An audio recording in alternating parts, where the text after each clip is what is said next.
की शुरुआत सीधा विदेशी बाजार के संकेतों के साथ कर लेते हैं और इस वक्त अगर देखें यूएस फेड का ब्याज दरों पर ऐलान एक बहुत बड़ा ट्रिगर है और इस ट्रिगर से ठीक पहले, इस अनाउंसमेंट से ठीक पहले हम देख रहे हैं मिले जुले ट्रेड्स इस वक्त नजर आ रहे हैं। ग्लोबल सेंटिमेंट्स की अगर बात करें, एशियाई बाजार हल्की सी कमजोरी के साथ 18,243 के लेवल्स पर एसडेक्स निफ्टी की शुरुआत होती हुई देखने को मिलेगी।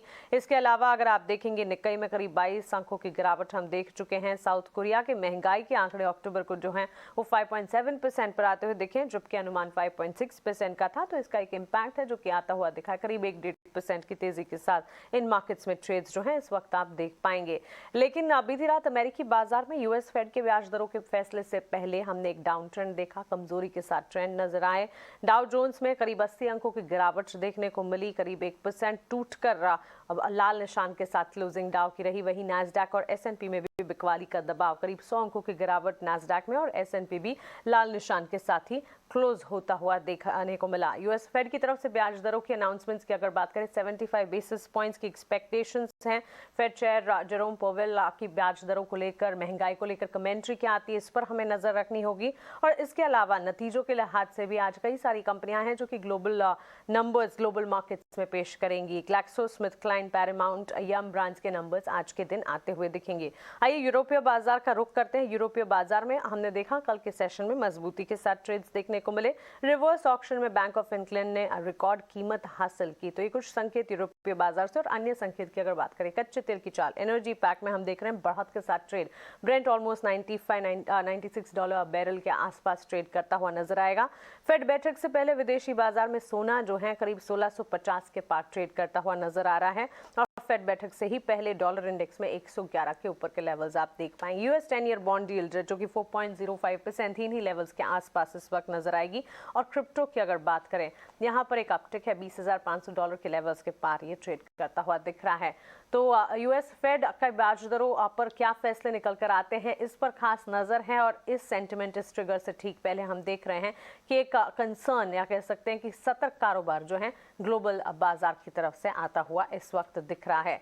लेकिन आइए आगे बढ़ते हैं और आप समझते हैं कि एफआईएस डीआईएस की तरफ से सेंटिमेंट्स कैसे नजर आ रहे हैं। उसके बाद हमारे साथ हमारे मार्केट एक्सपर्ट जुड़ेंगे, उनसे बातचीत करेंगे। देखिए, लगातार हम देख रहे हैं एफआईएस की तरफ से खरीदारी के आंकड़े जो हैं वो बढ़ रहे हैं और खरीदारी के नंबर्स जो हैं उसमें भी लगातार बढ़ोतरी हम देख रहे हैं। 2610 करोड़ की खरीदारी कैश मार्केट में एफआईएस ने कल की। वहीं कैश मार्केट में डीआईएस की तरफ से 730 करोड़ की बिकवाली के आंकड़े नजर आए हैं। 950 करोड़ की खरीदारी इंडेक्स फ्यूचर्स में एफआईएस की तरफ से दिखी और 10,957 करोड़ की खरीदारी इंडेक्स ऑप्शंस में एफआईएस की तरफ से हमने देखी। तो क्लियरली एफआईएस की लगातार जो खरीदारी के आंकड़े हैं ये बिग पॉजिटिव है, जिस पर हमें नजर रखनी होगी।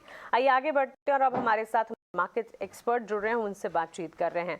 अब मेरे साथ एसएमसी ग्लोबल सिक्योरिटीज के सीनियर टेक्निकल एनालिस्ट क्षितिज गांधी जुड़ गए हैं। क्षितिज, गुड मॉर्निंग, स्वागत है आपका ईटी नाउ स्वदेश पर। वैसे तो ये हफ्ता इवेंट स्पेसिफिक है, मार्केट्स के लिए कई सारे फैक्टर्स हैं जिन्हें डाइजेस्ट करना है, ऐसे में सेंटिमेंट्स कैसे देख रहे हैं, आज के लिए स्ट्रैटेजी क्या देख रहे हैं आप? जी, गुड मॉर्निंग मानसी और सभी दर्शकों को बहुत बहुत नमस्कार। देखिए मानसी, यहाँ पे अगर हम लोग भारतीय बाजारों की बात करें तो बीते 3 सेशंस की अगर पर्टिकुलरली हम लोग बात करें तो निफ्टी ने एक अच्छा रनअप देखने को मिला है। डाउन साइड की अगर बात करें तो पिछले 3 सेशन में निफ्टी ने एक अच्छा रनअप दिखाया है। 17,700 से लेकर 18,150 तक का हम लोगों ने पिछले 3 सेशन में ऑलरेडी रैली आते हुए देखा। लेकिन अगर दूसरी साइड देखें तो बैंक निफ्टी कहीं ना कहीं थोड़ा सा अंडर परफॉर्म करता दिखाई दिया। पिछले 4 से 5 सेशन में अगर हम लोग बात करें तो एक कंसोलिडेशन फेज के थ्रू निकलता दिखाई दे रहा है। अपसाइड की बात करें तो 41,500, डाउन साइड की बात करें तो 41,000 का एक psychological support level bank Nifty ने यहाँ पे क्रिएट कर लिया है। मे बी बिकॉज ऑफ अभी आज के सत्र की अगर बात करें तो फेड के आउटकम से पहले कहीं ना कहीं ट्रेडर्स थोड़ा सा साइडलाइन रहने की कोशिश कर रहे हैं। कहीं ना कहीं थोड़ा सा हो सकता है हमें यहाँ पे कंसोलिडेशन फेज आता दिखाई दे। और आज का जो सेशन है मैं ये एक्सपेक्ट करके चल रहा हूँ कि कुछ ना कुछ म्यूटेड सेशन रहने वाला है, क्योंकि फेड के आउटकम से पहले साथ ही साथ आरबीआई की जो एक मीटिंग बुलाई गई है गवर्नर के थ्रू, उससे पहले ट्रेडर्स कहीं ना कहीं थोड़ा साइडलाइन रहने की कोशिश करेंगे। तो इंडेक्स पॉइंट ऑफ व्यू से मुझे लगता है कहीं ना कहीं एक रेंज बाउंड मूव्स देखने को मिलेंगे। वहीं अगर सपोर्ट की बात करें तो 18,050 से 18,000 का जो लेवल रहेगा स्पॉट बेसिस पे निफ्टी में एक सपोर्ट जोन की तरह काम करेगा। वही रेजिस्टेंस की बात करें तो 18,200 से 18,300 के लेवल से रेजिस्टेंस की तरह काम करेंगे। वहीं बैंक निफ्टी की बात करें तो बैंक निफ्टी एक अच्छा रनअप देखने के बाद कंसोलिडेशन फेज दिखा रहा है, जैसे मैंने पहले पॉइंट आउट किया। तो 41,150 से 40,950 का जो जोन है एक सपोर्ट जोन की तरह काम करेगा। वहीं रेजिस्टेंस की बात करें तो 41,400 से 41,550 ये जो जोन रहेगा एक कहीं ना कहीं रेजिस्टेंस की तरह फेस करेगा। तो ओवर इंडेक्स में तो यही रहेगा कि हालांकि हम लोग साइडवेज मूवमेंट एक्सपेक्ट करेंगे, but yes on the contrarian side stock specific action यहाँ पे मार्केट में बिल्कुल बना रहेगा और ट्रेडर्स को यही राय रहेगी कि किसी भी डिप पे अगर मौका मिलता है तो बाय एंड डिप्स की ही स्ट्रेटजी यहाँ पे बना के चले। जी क्षितिज जी, आपने सही कहा, स्टॉक स्पेसिफिक मूव्स तो कई सारे इस वक्त नजर आ रहे हैं। ऐसे में फिर कौन से सेक्टर्स हैं, कौन से स्टॉक्स हैं आपके रडार पर? जी मानसी, देखिए कल के सेशन में हमने देखा कि कल काफी ज्यादा हम लोगों ने देखा फार्मा काउंटर में एक अच्छा रनअप देखने को मिला, लेकिन दूसरी साइड कहीं ना कहीं पावर सेक्टर एक ऐसा सेक्टर था जहां पे कहीं ना कहीं हम लोगों ने तेजी की पोजीशंस बनती दिखाई दी है। तो आज की जो पिक्स रहेंगी, देखिए अगेन बाय एंड डिप्स की स्ट्रेटेजी को हम लोग फॉलो करेंगे और दोनों ही पिक्स मेरी पावर काउंटर में से रहेंगी। तो पहला जो स्टॉक रहेगा वो रहेगा अदानी पावर का।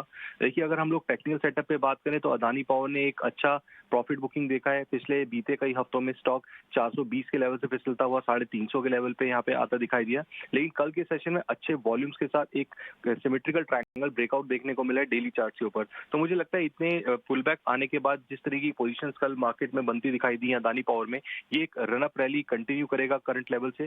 तो स्टॉक कल क्लोज हुआ लगभग 349 के करीब। मुझे लगता है यहाँ पे जो रनअप रैली है कंटिन्यू करनी चाहिए 368 की तरफ। तो हम लोग यहाँ पे बाय करने की सलाह देंगे। स्टॉप लॉस यहाँ मेंटेन करने की जरूरत है 336 के नीचे। टारगेट पोटेंशियल मुझे लगता है 368 से 370 के जोन जल्दी देखने को मिल सकते हैं अदानी पावर में। दूसरा स्टॉक रहेगा, देखिए वो भी पावर काउंटर में से, जैसे मैंने पहले पॉइंट आउट किया, स्टॉक का नाम है टोरेंट पावर। देखिए टोरेंट पावर की अगर हम लोग टेक्निकल सेटअप की बात करें तो स्टॉक 600 के लेवल से फिसलता हुआ कंटिन्यू टुवर्ड्स 480 के लेवल्स को यहाँ पे टेस्ट करता दिखाई दिया बीते कई हफ्तों में।